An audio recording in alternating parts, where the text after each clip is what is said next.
समय तो आपके बीच यदि मुझे फिर से सुनना पसंद करेंगे, मैं 1 घंटा सिर्फ छात्रों के लिए आपके बीच आऊंगा और छत्तीसगढ़ और देश की इकोनॉमी में बात करने का प्रयास करूंगा।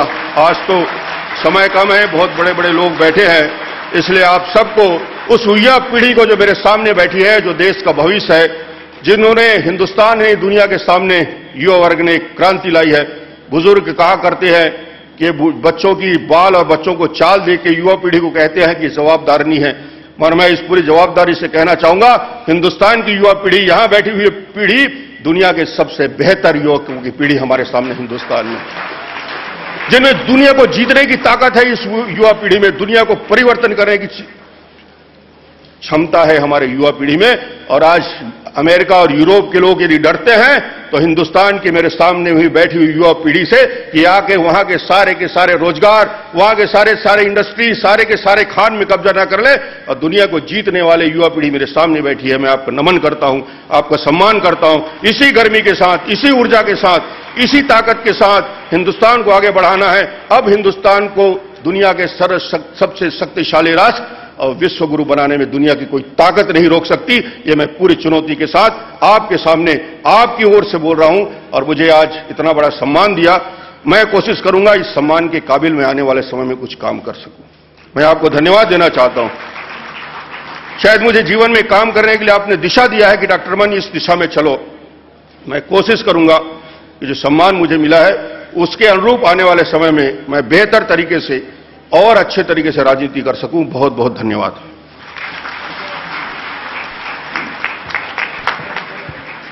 बहुत बहुत धन्यवाद डॉक्टर रमन सिंह साहब। जितने नौजवान यहां से डिग्रियां लेकर बाद में निकलेंगे, उन सब के लिए बहुत अच्छे नौकरी के अवसर भी छत्तीसगढ़ में जरूर मिलेंगे। अब मैं डॉक्टर बकुल ढोलकिया साहब से निवेदन कर रहा हूं कि वे अपनी भावनाएं यहां कम से कम शब्दों में प्रस्तुत करने की कृपा करें। Doctor Bakul Dholakia.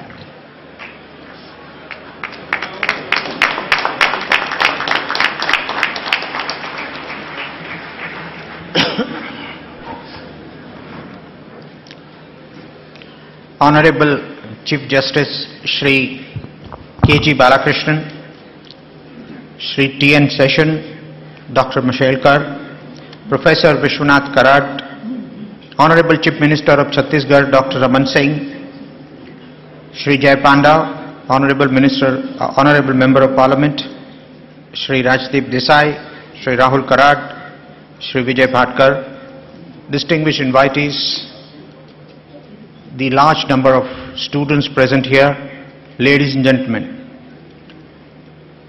I consider it as a matter of great honor and privilege for me to receive this highly coveted Bharat Asmita Rashtriya Puraskar at the hands of Shri Balakrishnan. In all humility, I accept this award, and when I was approached that I have been selected for this, it came to me as a big surprise. But when I looked at the distinguished panel of judges who decided on this, the selection committee, well, I think Dr. Mashelkar, I had the opportunity to work with him for a long time, so I could find out how this happened. Well, I think this is an era of awards of all kinds, in all fields. Every other day, organizations give awards. But I think at the end of it, what matters is the feelings, the manner in which it is given, the ambience, and the kind of emphasis that is laid on core values of the country. And so in the midst of many awards that we find around here, the truly Indian awards are very few, and I would consider Bharat Asmita to be one of them. And it is therefore a matter of particular pride for me to receive this very coveted award. The only thing that I would like to mention here is that, well, I can understand as far as the teacher is concerned, because our concept is that the teacher is one who is supposed to be very seasoned, very experienced. I'm generally quite aged. But time has come to recognize the youth. And I think there is potential in this country in every sphere as far as youth is concerned. And therefore, I consider it as a particular privilege to be in the company of people like Shri Panda and Rajdeep Sardesai, who are the icons of youth.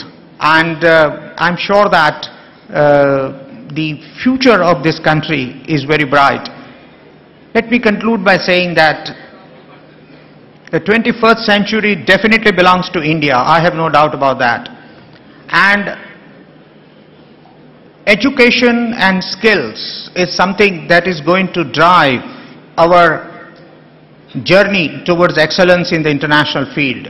In ancient times, we were the leaders of the world, and I'm confident that after a few decades of the 21st century, we will yet again emerge as the leaders.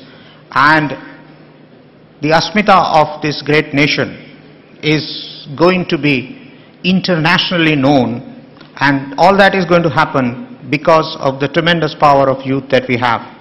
So, with the great hope that more and more youngsters will get this Bharat Asmita Rashtriya Puraskar in future and contribute to the development of this nation, I would like to thank the Maharashtra Academy of Engineering and Educational Research and MIT SOM for bestowing this honor on me. I will cherish this day and this memory all my life. Thank you.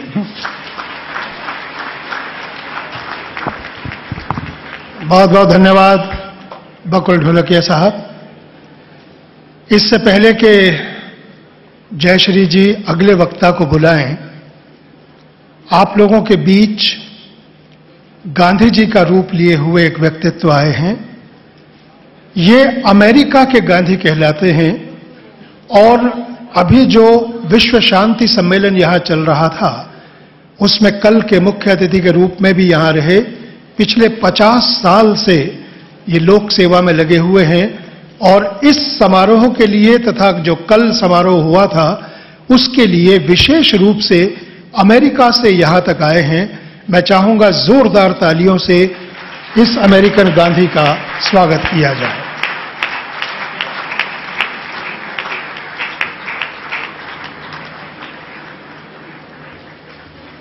बहुत जोरदार तालियां।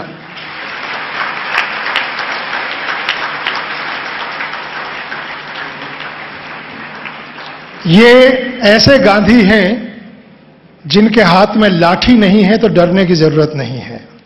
अब अगला announcement Jayashree करेंगी। It's a great honor to the leader of masses.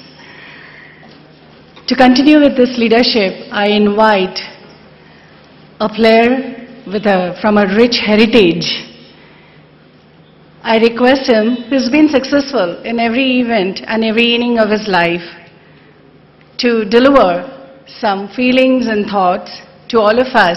Let us see how many of them we catch for our quality living. I invite Honorable Mr. Rajdeep Sardesai.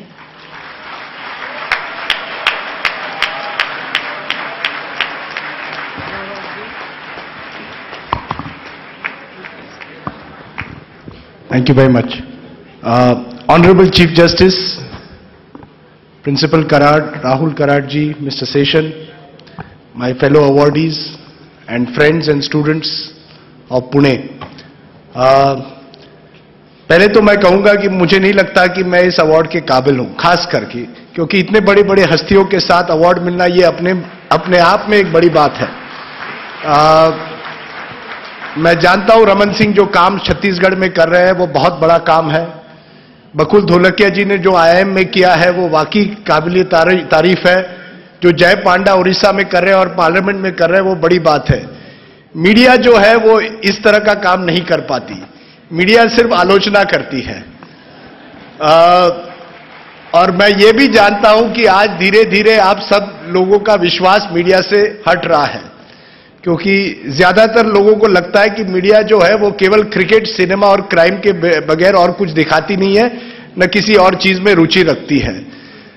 शायद अगर मुझे ये अवार्ड मिला है ये इस वजह से मिला है कि इस परिस्थिति में मैंने थोड़ी सी कोशिश की है कि कहीं ना कहीं थोड़ी रोशनी लोगों के सामने आ पाए, और पिछले 20 साल से यही छोटी सी कोशिश रही है। लेकिन जो हस्तियों को जो अवार्ड मिला है उनके मुकाबले मुझे नहीं लगता कि मैं इस अवार्ड के काबिल हूं, लेकिन इसके बावजूद मैं I am really honoured that the समिति thought it fit to give me this award in the media.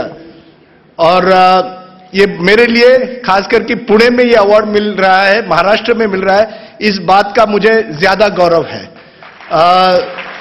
मैं दो छोटी सी बातें रखकर, क्योंकि मैं जानता हूं कि लंच का समय भी आ रहा है, तो मैं दो बड़ी छोटी बातें रखता हूं। पहली बात यह है कि मैं चाहता हूं कि अगर आप अगली साल जब भारत अस्मिता अवार्ड रखेंगे तो 2 अवार्ड जरूर दीजिए। एक ऐसे व्यक्ति को जरूर दीजिए जो मीडिया के सामने नहीं आते हैं, क्योंकि हमारे देश में ऐसे कई लोग हैं जो बहुत अच्छा काम कर रहे हैं लेकिन मीडिया उनका काम कभी दिखाती नहीं है। मैं ये विशेष कह रहा हूं क्योंकि कुछ दिनों पहले हमने CNN IBN में Indian of the year award दिया था, और मुझे ज्यादा गौरव मिला कि जब पब्लिक सर्विस अवार्ड मिला था कि ऐसे कई लोग थे जो एड्स के खिलाफ जूझ रहे हैं, जो गोवा में सरकार के खिलाफ गोवा की जो एनवायरनमेंट है उसको बचाने में जूझे हुए हैं। वो मीडिया के सामने नहीं आते, लेकिन वाकई वो भारत की अस्मिता को और बढ़ा रहे हैं। तो ऐसे लोगों को आप जरूर दीजिए जो मीडिया के सामने नहीं आते। और एक अवार्ड आप जरूर महिला के लिए रखिए, क्योंकि बगैर महिलाओं के ये देश आगे नहीं बढ़ सकता। तो ये 2 अवार्ड आप जरूर रखिए। आणि शेवटी मी मराठीत बोलीन, कारण की